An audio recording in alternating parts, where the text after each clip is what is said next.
Hey guys, what's good? It's Dami here. Hope you're doing well. I haven't done a live stream on Instagram or Facebook since like 2020 during COVID, like 20, 21 years old. So it's good to be back. Hair longer, a bit wiser, hopefully. But yeah, I'm just going to be doing more of these lives, guys, probably as a weekly thing throughout 2024. So my hair's out. Usually my hair's up when I'm doing, different things throughout the day, but I wanted this to be really kind of, chill and personal. So yeah, guys, ask away. This is really just the first live is just going to be any general questions that you guys have for me on anything. Like I said, it's going to be pretty chill. And yeah, it's just kind of how we're going to roll for the year. And each week we'll talk about different things. So if you have any questions, ready to go on. Okay. How does work success? Okay. Values, morals. Okay, so there's this quote that's probably quoted from a variety of people where it's basically the values that you have, you want to make sure you have them before they're needed. So for example, let's just say you're in a fight with a friend and someone gets attacked in your friendship group. If you already have predetermined values where if someone gets hurt, you're going to protect them, then you'll protect them regardless of whether or not it's going to put your life in safety as well. You're going to protect them because you've made that decision before that event occurred that you're going to stand up for your friends. I've had an example where, for example, I had an event, not an event, I had a business partner back in the day when I was 21, 22, and he wanted to do an event slash nightclub, and he wanted to kind of do something that was a little bit too raunchy for me, and it didn't sit right with me, right? I'll give you another example. What if I was to have a person that wanted to do an event where they were going to like push satanic things, like straight up, like satanic, like maybe like horns, for example. This is me, by the way. This is my values. Everyone's values are different. Maybe they're going to do satanic horns to like maybe help sell an extra couple hundred tickets. I personally wouldn't do that because it doesn't align with my values, and my values were decided before they were needed, right? So when it comes to success, again, I wouldn't even call myself successful. I think I'm far from it. I think I have momentum and motion, but you want to make sure that you already stand for a few things so you don't fall for nothing, right? A lot of people, they don't stand for anything. So when they get involved in a variety of things and they have no moral compass, and everyone's moral compass is different, but when they don't have a moral compass, it makes it very, very easy to just fall and get involved in the wrong things because they don't even know what they stand for. So that's what I would definitely say is gonna help you a lot, especially when you get motion and eventually, when you get success. That's what's helped me. I've definitely had people that are at a higher level that can spot BS, right? They're doing maybe 8 figures a year, 9 figures a year, and they can smell when someone doesn't stand for anything, and it's very unattractive to them. They don't want to work with those people. Good question. Yeah. Any other question? Plans for 2024. Yeah. So every year I'll have a central theme, right? So, for example, in 2020, the theme for that year was step into your greatness. And I got it featured in the paper for the first time, the local paper in Wyndham, right? Because I grew up in the west of Melbourne. In 2021, it was exploring boundless mastery, something like that. And it was just about me getting the reps up, becoming better, as a salesperson at the time, as a marketer at the time. This is before I was involved in other ventures. Like for a long time, guys, the first 2-3 years in business, I was primarily just marketing and sales. 2022, it was Dominion. And now this year it's sweep. So like the reason why I'll have one central theme is because I allow it to permeate any other thing that I'm involved in and all other areas of my life. So for example, sweep would apply to business. It also apply to health. It also apply to my psychology. It also apply to my friendships. Making sure that, everything's at a super high level. When you're sweeping something, you're brushing it away and you're keeping only the cleanliness of things. You know what I mean? So I'm just trying to sweep everything up throughout 2024. And I'm really excited to see that come into fruition. So that's going to be exciting. Yeah, good question. Any other questions? And I can go on tangents. So if things get super quiet, then I'll just go on a tangent about something. Okay, Kosa Central. Plans for 2024. Yeah, guys. So again, standing on the focus of sweep, the main focus with Quasar throughout 2024 is to make sure that we really grow around not just Australia, but Asia Pacific. So we're heading up to New Zealand later this month or later next month in February. And we're going to be recording a lot of content down there, which is going to be really fun. And yeah, obviously we're going to be recording more content throughout Australia in 2024. And we're just going to be probably recording more content around Asia Pacific. I'm not going to reveal exactly where we're going to be recording because that's going to be a surprise, right? But yeah, guys, it's going to be a lot of new content, new concepts, more daring concepts. People really liked concepts and videos like, Australians versus Andrew Tate in 2022.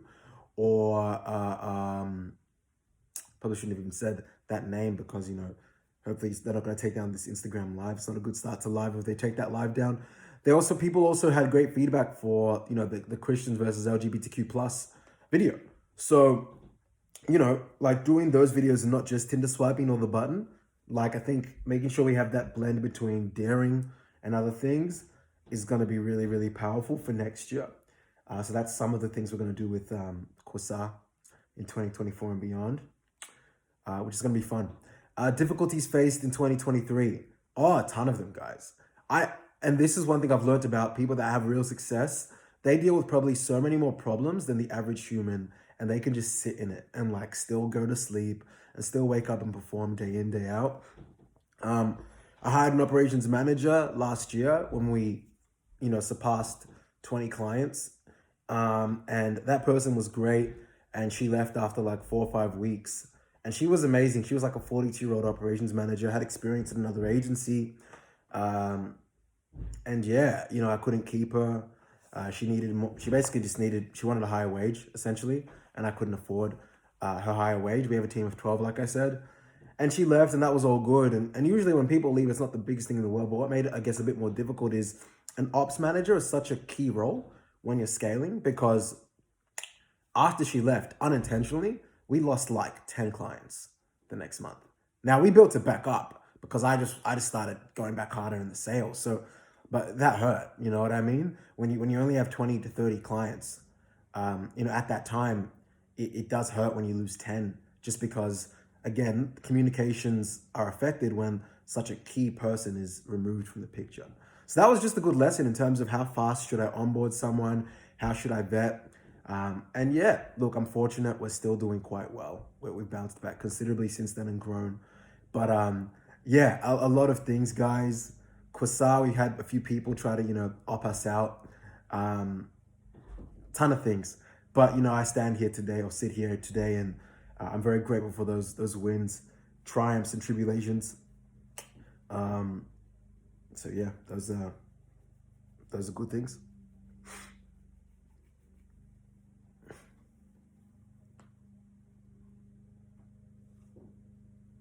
Leadership.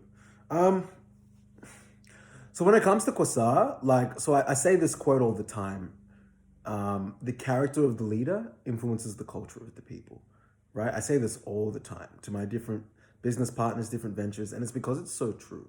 So for something like Quasar, it wasn't until I became a leader that was capable or worthy of leading different parts or different cities in Australia of such a project that I was able to attract the right people to work on the team. Quasar by itself, by the way, has a team of like 8 to 15 people. People don't even know that. We put out 30 to 50 pieces of content a day. Let that sit, like 30 to 50 pieces of content per day. So if I am not being a good leader, then I can't expect the other 15 people in the team to be great leaders or to do their part. And then the whole thing would break, and we wouldn't have grown as fast as we're growing, and we wouldn't have generated, the hundreds of millions of views on TikTok. So and other platforms, multi-millions of views on other platforms. So part of the leadership thing that has helped us grow is, if we're recruiting, I'm the one that will still reach out to hundreds of people a week to feature in the New Zealand episode. Even though we have people that are paid recruiters in our team and we have a certain recruitment structure, I understand that I need to lead from the front, even if that means I'm still managing the venue setup, even if that means I'm still managing the storyboarding, even if that means that I'm still managing the negotiations with certain vendors, even if that means that I'm still interviewing potential protagonists for these episodes. and, making sure that, we're taking care of certain compliance things. Like, I'm making sure that things are still checked off on those ends and still putting up the numbers to play an offense, because that is my role as the leader, right? So you have to make sure that you're really leading from the front, and that's difficult. But because it's difficult, not many other people will do it. Every time something gets hard, think that is where most people will quit. And that is why you should continue going, right? So yeah, that's something that's really helped. I'd like to think with Quasar Central, but I've still got so much to learn, like from a creative direction standpoint. I'm only 2 or 3 years in the creative direction game, so I'm a novice in that arena, but I'm learning. And I'm very grateful for the advice and the ears and the teams that we have, that we've built. Because if it wasn't for the team, then we wouldn't be, where we are today. And that's just the reality of things. Yeah, so that's what I'd like to say. People's needs and project. You have to ask better questions. You got to go where it's a bit uncomfortable. I'm still learning how to do this better. A lot of times when you're dealing with a client, sometimes you'll want to shy away from asking certain questions because you know that it might strike a nerve, but the diamonds are deep in the ground, right? You know what I mean? You have to dig really deep and then you can find a diamond. Otherwise, you're just going to be playing with soil, and the money is made when you crack the diamond, right? So you got to ask the uncomfortable questions. You got to, like, I have client, I'll tell you a story. I'm not going to say in which time frame this was. We recently, in the last year, signed up a client, and he had 2 businesses. And as we were closing him, he got into a fight with his cousin, and he pulled out like a blade, and he was basically, they were like starting to fight, and this guy's like yelling, and this guy, like, they're fighting, and people from a nearby business were like watching, like as if it was the Kardashians, just like watching the chaos unravel. Now, obviously my fight or flight, modes were kicked in, but I was pretty relaxed. Like, look, unfortunately, like I've been involved in a few different instances in life, so I wasn't necessarily worried for my life, but I was like, well, should I call the cops? Should I whatever? And after that whole 10-minute catastrophe, the guy comes back, shakes my hand. He's like, hey, mate, I'm really sorry for that happening. Like, looking forward to working with you. I'm really sorry. And then he went to smoke a ciggy, and the deal was signed up. So I went home and, made sure the accounting was good on Stripe. And I was like, well, there you go, And the reason why I mentioned that is because, if I'm not able to see the client at their worst, then how am I going to get them to their best? You get what I'm saying? So it's really crucial, guys, to be able to understand that these guys are human. They might have family problems. They might have marital problems. A lot of times they will. And you have to be able to have that candid conversation to go into business and into human and dance between the two in a professional manner. And if you can do that, then it's going to be pretty straightforward to, dealing with certain things, when helping these guys. And you'll have clients that will stick with you for a while. I had clients that stuck with me for 2-3 years before they churned, or that still stick with me for 2-3 years. So, yeah, it's pretty important to do that, guys. Okay, one more question, then I got a dip. I got a meeting with a really cool brand that I have to drive to. Any more questions? Any more questions? Nope. Okay, mega communities. Okay, so this is a long explanation, but succinctly, in this era, right, and in this day and age, the internet age, where everyone's vying for attention, even if you run the best Facebook ad, like we had the most viral NDIS ad as of November 23rd, 2023. I'm not going to name it for which client, but they had the most viral NDIS ad in all of Asia Pacific. So out of 1,500 Facebook and Instagram media buyers, we had the most viral NDIS ad. Now, what allowed us to get that result over the next person, right? We understood the power of building a community of people, not just running a good ad. Because even if you have a great creative, even if you have the best media buyer, if you don't have a large group of people that are already intrigued into you and into your business, that are already primed to buy, you're already competing uphill. For example, I don't even like ketchup, but let's just say I was to start a ketchup brand. Let's put that away. Let's just say I was to start up a burger franchise, right? And I'm going up against Macca's, KFC, Hungry Jack's, Mr. Beast with his Beastables or whatever. and I want to start a burgers franchise. Even if my burgers are the healthiest and they're the best burgers ever, how can I expect people to purchase from me when I don't have a fan base like a Mr. Beast? When I don't have the loyalty of a Macca's, Hungry Jack's, or KFC? The only thing that I could do is maybe build a massive community of people that already trust Dami, trust what I've built in a variety of areas and arenas. And now I can then push the burgers upon them and then be like, okay, out of the 100 million people, 0.1% of you would buy the burgers. That's still like 1 million people that have purchased the burgers. You get what I'm saying? So succinctly, that's why mega communities are really important. But if you want to learn more about mega communities, you can just go to the clienteleboosters.net. So www.clienteleboosters.net. Make sure with clientele, it's 1 L, not 2 L. So clientele boosters, clienteleboosters.net. And there's information. I have like a 30 minute video on like what a mega community is, how it works. And it'll give you some intel into how we've helped people make a lot of money in short periods of time. And now we've actually created like brands that are bulletproof and future-proof, especially with the advent of AI, instead of just something where you make a little bit of money and then you can't make it again.